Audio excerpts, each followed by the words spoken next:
కూకట్పల్లి తీర్పు ఏ పార్టీ వైపు? హైదరాబాద్ మహానగరంలో బాగా వేయాలంటే గెలవాల్సిన అత్యంత కీలకమైన నియోజకవర్గాల్లో ఒకటి కూకట్పల్లి నియోజకవర్గం.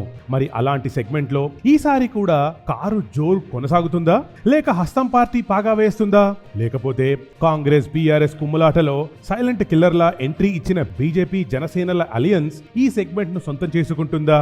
ఈ రోజు మన ఓటర్ వీడియోలో మీకోసం మినీ ఆంధ్రాగా, మినీ ఇండియాగా పిలుచుకునే ఈ సెగ్మెంట్ అటు ఆంధ్ర ప్రజలు, ఇటు దేశంలోని వివిధ రాష్ట్రాలకు చెందిన సెటిలర్లదే హవా. అందులోనూ ఇక్కడి ఎన్నికల్లో సామాజిక వర్గాల లెక్కలు కూడా చాలా ఎఫెక్ట్ చూపిస్తాయి. దీనికి అనుగుణంగానే ప్రధాన పార్టీలన్నీ తమ అభ్యర్థులను బరిలోకి దింపాయి. దీంతో ఈసారి కూకట్పల్లిలో ట్రై ఫైట్ తప్పేలా లేదు. అందుకే ఒక్కసారి కూకట్పల్లిలో పొలిటికల్ సినారియో గురించి, ఇక్కడ పోటీలో నిలుస్తున్న పార్టీల బలాబలాలు, అభ్యర్థుల బలహీనతలు ఒక్కసారి పరిశీలిద్దాం. Kukatpally political demography. మేడ్చల్, మల్కాజ్గిరి జిల్లాలోని శాసనసభ నియోజకవర్గాల్లో కూకట్పల్లి సెగ్మెంట్ ఒకటి. 2009 నియోజకవర్గాల పునర్విభజనలో భాగంగా ఖైరతాబాద్ అసెంబ్లీ నియోజకవర్గం నుంచి కూకట్పల్లి ప్రాంతాన్ని వేరు చేసి కొత్త నియోజకవర్గంగా ప్రకటించారు. ఈ సెగ్మెంట్ పరిధిలో మేడ్చల్, మల్కాజ్గిరి జిల్లాలోని కూకట్పల్లి, అల్లాపూర్, బాలానగర్, మూసాపేట, ఫతేనగర్, ఫిరోజ్గూడ వార్డులతో పాటు హైదరాబాద్ లోని బోయిన్పల్లి, బేగంపేట్ వార్డులున్నాయి. నియోజకవర్గంలో మొత్తం 4,26,465 మంది ఓటర్లుండగా అందులో 2,24,070 మంది పురుష ఓటర్లు, 2,02,276 మంది మహిళా ఓటర్లు ఉన్నారు. Kukatpally political history. తెలంగాణ రాజకీయాల్లో విలక్షణమైన నియోజకవర్గం కూకట్పల్లి. ఇక్కడ ప్రజల తీర్పు ఎప్పుడూ ఆసక్తికరంగానే ఉంటుంది. 2009లో నియోజకవర్గం ఏర్పడిన తర్వాత మొదటిసారి జరిగిన ఎన్నికల్లో రాష్ట్రం మొత్తం కాంగ్రెస్ పార్టీ హవా నడిస్తే ఇక్కడ మాత్రం ఎవ్వరు ఊహించని విధంగా లోక్ సత్తా పార్టీ అధ్యక్షుడు నాగభైరవ జయప్రకాష్ నారాయణ గెలిచారు.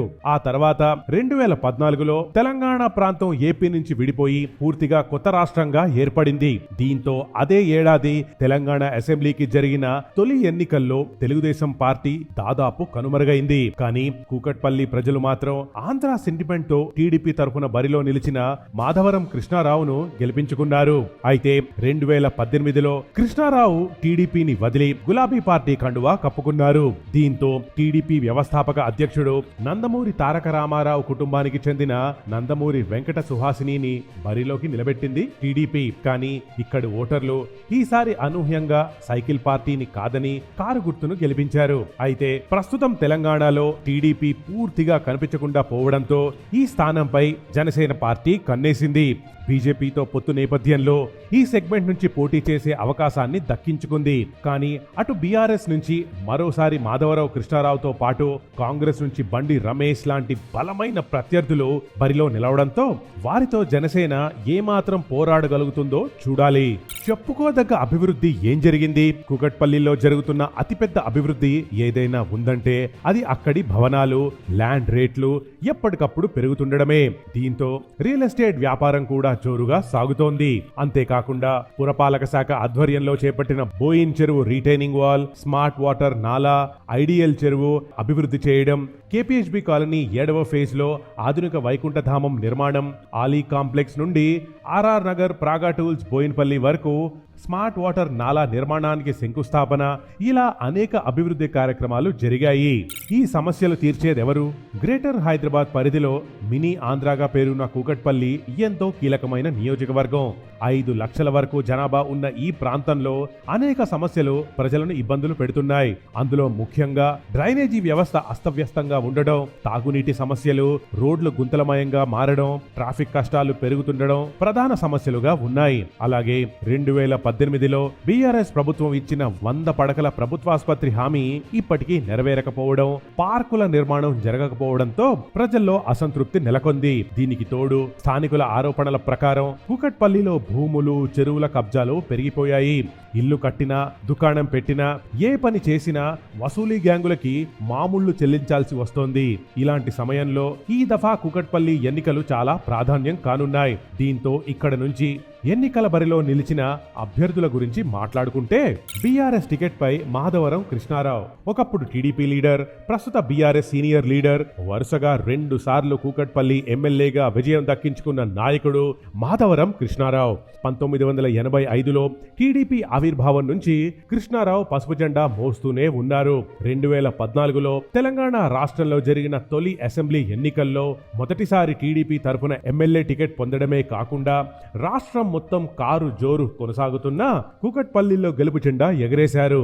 అయితే ఆ తర్వాత కాలంలో రాష్ట్రంలో టీడీపీ కనుమరుగవడంతో సైకిల్ వదిలిపెట్టి కారెక్కారు. 2018 అసెంబ్లీ ఎన్నికల్లో గులాబీ పార్టీ తరఫున పోటీ చేసి 2వసారి కూకట్పల్లి ఎమ్మెల్యేగా గెలిచారు. ఇక ఇప్పుడు 3వసారి గెలుపు కోసం రెడీ అవుతున్నారు.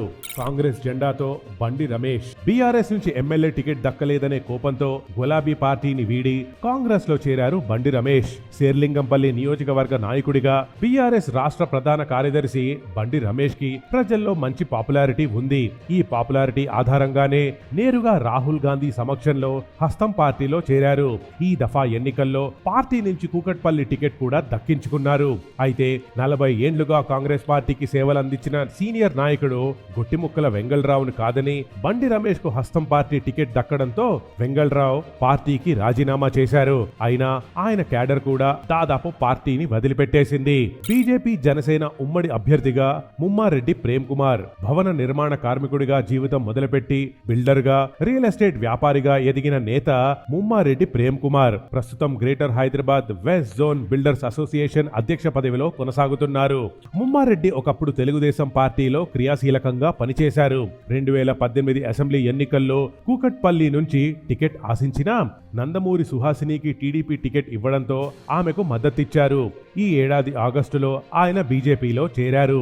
కూకట్పల్లిలో ఎక్కువగా ఉన్న కాపు సామాజిక వర్గానికి చెందిన వ్యక్తి కావడంతో బీజేపీ టికెట్ తనకే వస్తుందని ఆయన భావించారు. అయితే పొత్తులో భాగంగా బీజేపీ ఈ స్థానాన్ని జనసేనకు కేటాయించడంతో వెంటనే బీజేపీని వీడిన ముమ్మారెడ్డి జనసేనకు షిఫ్ట్ అయ్యారు. జనసేనలో చేరిన ఒక్క రోజులోనే ఆయనకు కూకట్పల్లి ఎమ్మెల్యే టికెట్ ఇస్తున్నట్లు ప్రకటించారు జనసేన అధ్యక్షుడు పవన్ కళ్యాణ్. మొత్తానికి ఎలాగైతేనే టికెట్ సాధించి ఎన్నికల బరిలో నిలిచిన ప్రేమ్ కుమార్ సిట్టింగ్ ఎమ్మెల్యే మాధవరావు కృష్ణారావుకు గట్టి పోటీ ఇవ్వగలిగేలానే కనిపిస్తున్నారు. సామాజిక సమీకరణాలు కూకట్పల్లి నియోజకవర్గంలో ఓసీలు అంటే కమ్మ, కాపు, వెలమ, రెడ్డి, బ్రాహ్మణ, వైశ్య కమ్యూనిటీలకు చెందిన వారు అత్యధికంగా ఉన్నారు. ఆ తర్వాత బీసీలు అంటే యాదవ, ముస్లిం, గౌడ కమ్యూనిటీలకు చెందిన వారు ఎక్కువగా ఉన్నారు.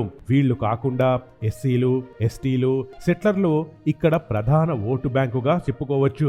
ఇందులో ఓసీ ఓటర్లు 40% అంటే 1,70,000 మంది, బీసీ ఓటర్లు 38% అంటే 1,62,000 మంది, సెట్లర్ ఓటర్లు 10% అంటే దాదాపు 43,000 మంది ఉండగా ఎస్సీ ఓటర్లు 5% అంటే 21,000 మంది ఉన్నారు.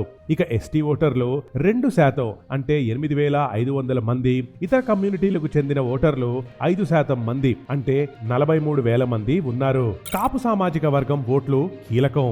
కూకట్పల్లి నియోజకవర్గాన్ని మినీ ఆంధ్ర అని కూడా పిలుస్తుంటారు. కారణం ఇక్కడ సీమాంధ్ర ప్రాంత ప్రజలే ఎక్కువ సంఖ్యలో సెటిల్ కావడం. అందుకే ఇక్కడ వాళ్ల ఓటు బ్యాంక్ చాలా కీలకం. దానికి తోడు నియోజకవర్గంలో అత్యధికంగా కాపు సామాజిక వర్గ ఓటర్లు ఇక్కడి అభ్యర్థుల గెలుపోటములను శాసిస్తారనే చెప్పొచ్చు.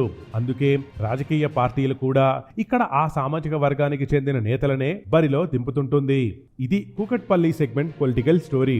ఒక పక్క కారు పార్టీ జోరుగా ఎక్కడా తగ్గినట్లు కనిపించకపోయినా బీఆర్ఎస్ నుంచి జంప్ అయిన లీడర్ చేరికతో కాంగ్రెస్ మాత్రం కాస్త బలపడినట్లే కనిపిస్తోంది. కాగా ఈ రెండు పార్టీలకి తోడు స్థానికంగా పట్టున్న లీడర్ను, అధికార పార్టీని ఢీకొట్టగలిగే క్యాండిడేట్ ను ఆఖరి నిమిషంలో బరిలోకి దింపిన బీజేపీ జనసేన అలయన్స్ ఈ సెగ్మెంట్ లో పాగా వేసేందుకు పక్కా ప్లాన్ రెడీ చేసుకుంటోంది.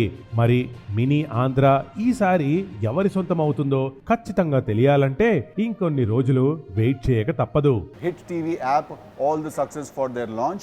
Please download the app. Download the Hit TV app now. Please download the app now. Please download the app now. Please download the app now. Download the app now.